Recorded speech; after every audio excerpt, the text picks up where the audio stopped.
everyone. The May 12th, 2023 regularly scheduled meeting of the Neighborhoods Education, Civil Rights and Culture Committee will come to order. It's 9:30. I'm Tammy Morales, Chair of the committee. Will the clerk please call the roll?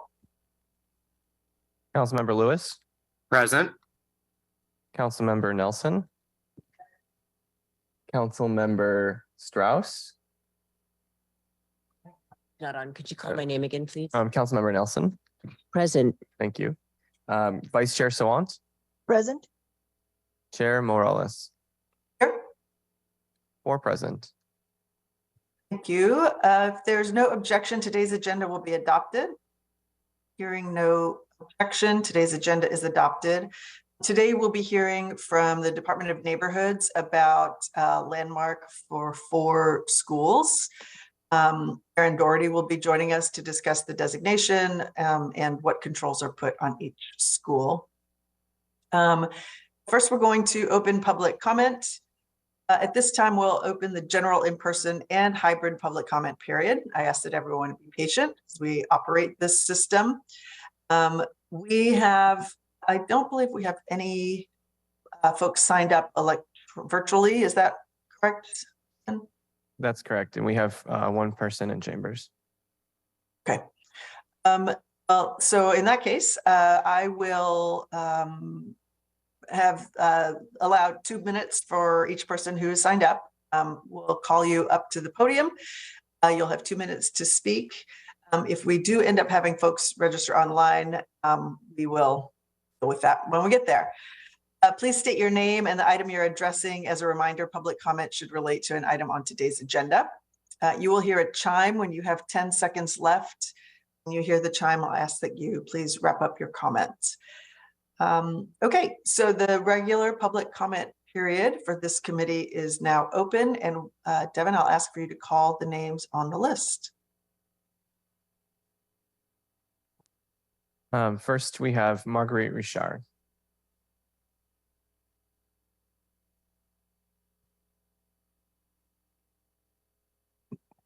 Good day. My name is Marguerite Richard, and I'm a Seattleite, and I did come through the public school system. If anybody cares to understand where this committee stands as far as civil rights. On May the 19th, 2023 is the anniversary of the birth of Malcolm X, and I'm mentioning him because he talked about education, and you're talking about preservation of schools. But are you preserving the minds of the children that have to walk the corridors of the schools? That concerns me more than talking about a building. I saw that. I read the agenda, but the agenda is whether or not we're going to have the rights that are supposed to be sacred to us as Indigenous Black people to have sole ownership of our system of doing things, because whatever you're doing, it's not working. Why should I come down here and lie to the people about what I see with my naked eye? Okay? I'm not going to do that. And I'm not going to allow you or anybody else in this town to sit up there and regulate my thought process, telling somebody to speak to the agenda when our life being preserved right now is the agenda.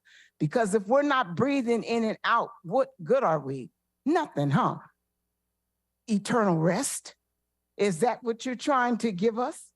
That don't make no sense. That's what I'm saying. This whole giddy up, okay? Alex Zimmerman, Eric Mays, he's a councilman in Flint, Michigan. He got TikTok, anything he wants to serve and say he's doing it. Still has a job. He's been arrested too. I said, how do you do that as an Indigenous Black man, go to work every day and get arrested for being a council person? I guess he said, well, Sawant has been too. Is there anything else new?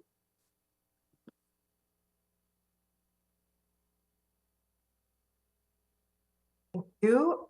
Devin, are there any additional speakers? We have no one else signed up for public comment. Okay. Thank you very much. That concludes our list of speakers for the general public comment period, and we will move on to the first agenda item. Will you please read items 1 through 4 into the record? Agenda items 1 through 4, Council Bill 120563 through 120566. Ordinances relating to historic preservation, imposing controls upon Madison Middle School, Magnolia Elementary School, Daniel Bagley Elementary School, and West Seattle High School, landmarks designated by the Landmarks Preservation Board for briefing, discussion, and possible vote. Great, thank you very much. We have Erin Doherty here with us from the Department of Neighborhoods to discuss the pieces of legislation. So Erin, I will hand it to you for your presentation. Good morning. That is on. Okay.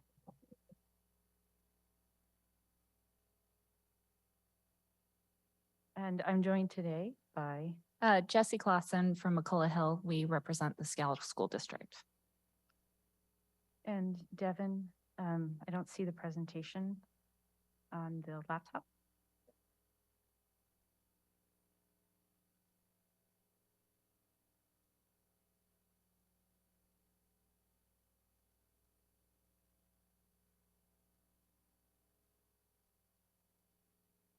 Are we getting that loaded up for Erin?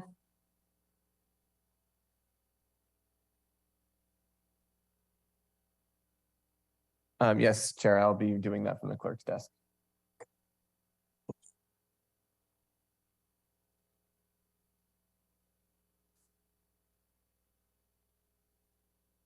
Standing by. Thank you both for being here today. Thank you. Here we go. Okay. And am I able to advance that?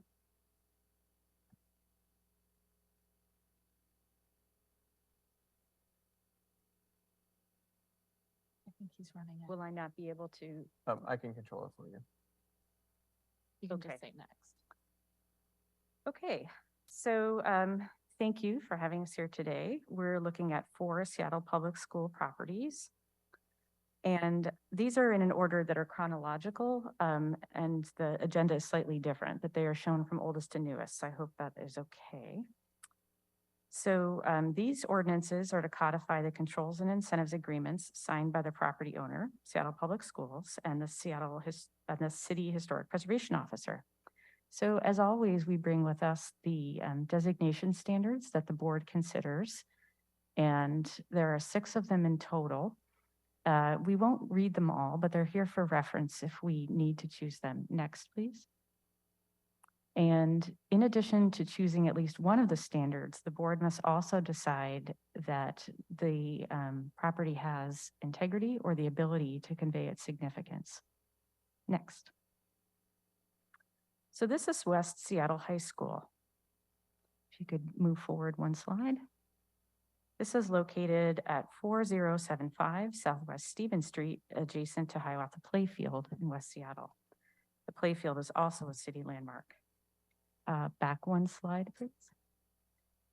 This was designated June 17th, 1981 under Standard D. The features of the landmark include the site as illustrated, which is essentially the north half of the block, and the exteriors of the buildings on the site. So the original building is from 1917, and there are additions from 1925 and 1954. West Seattle High School was designed by the school district's second internal architect, Edgar Blair. He served in this role for 9 years and is credited with more than 30 school buildings and major additions, including several landmarks, among them Franklin High School, McGilver Elementary, Cooper Elementary, and the city's most recent school landmark, the original Van Asselt School located in Beacon Hill. When West Seattle High School was completed in 1917, the United States had just entered World War I, and therefore the vast majority of the student body were young women, as many young men had enlisted. Nearby shipyard and steel mill production was booming, and the area continued to grow rapidly through the next few decades, resulting in these multiple early additions to the school building.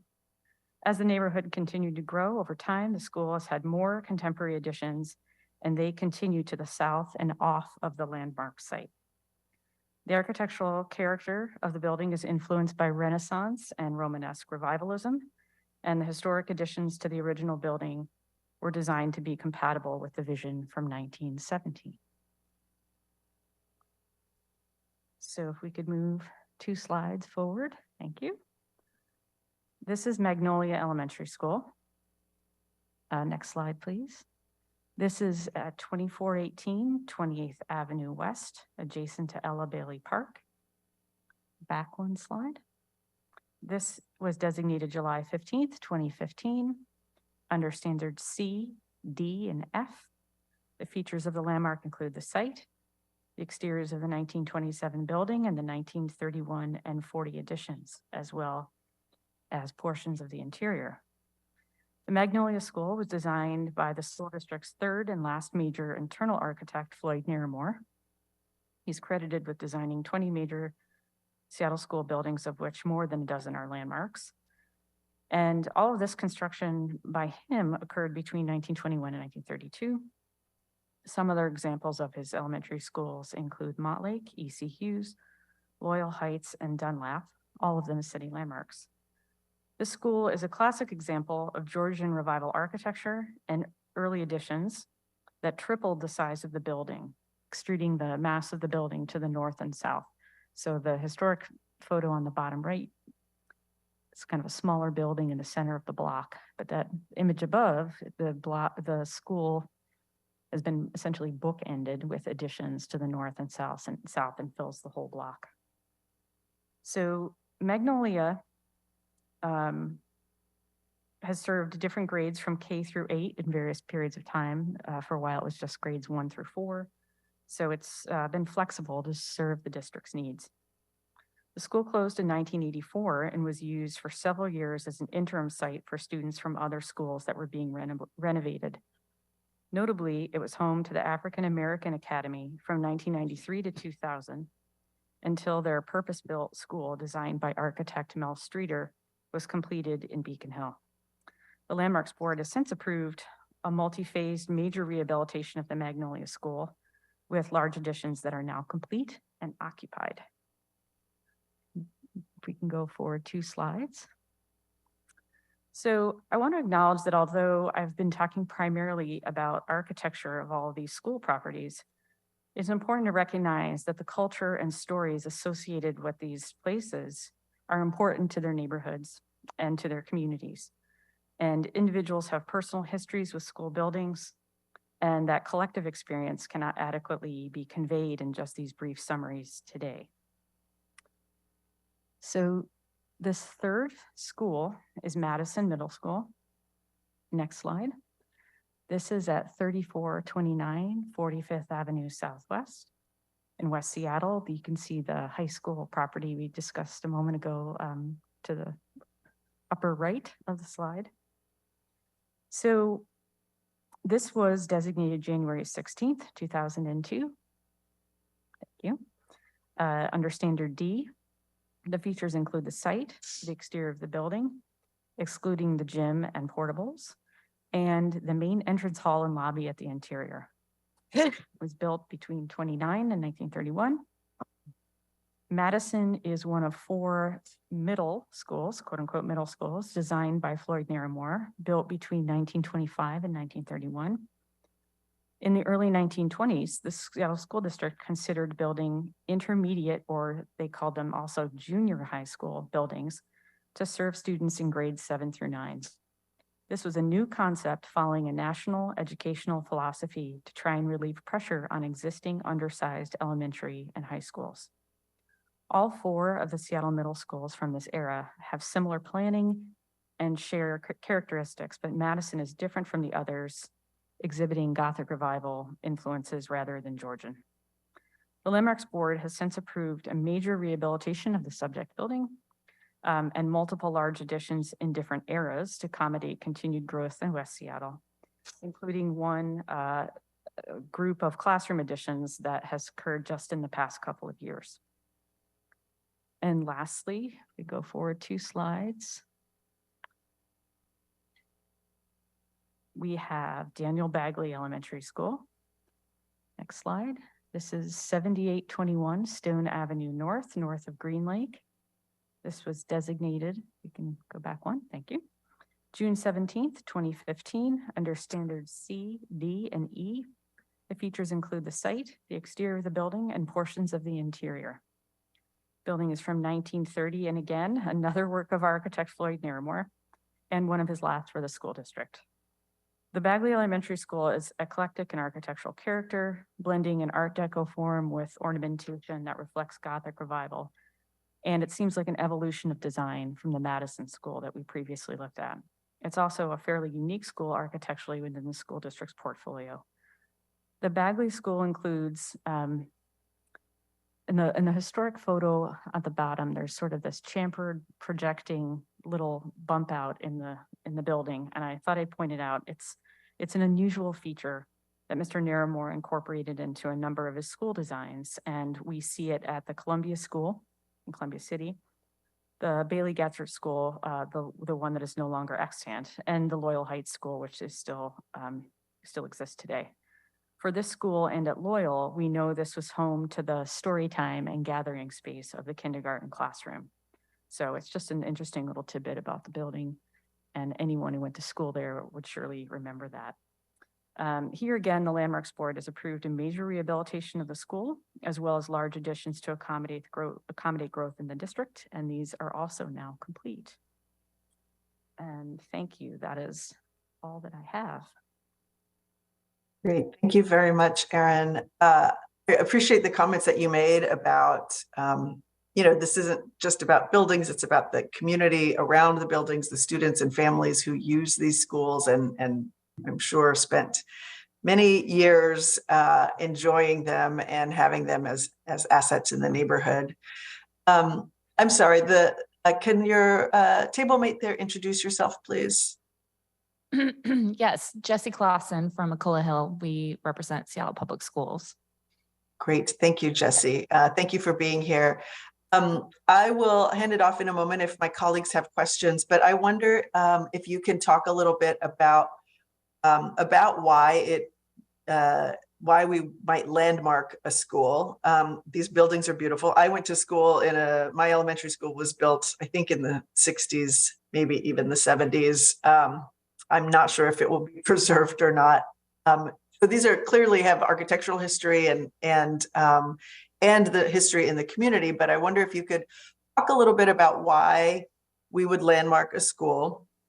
And then if you could also talk about, for those who may be concerned that this would affect the ability to do technology upgrades or renovate facilities that need to be updated, even expand a school if the student population changes. What should the public know about the impact of something like designating a school as a landmark? You want me to go?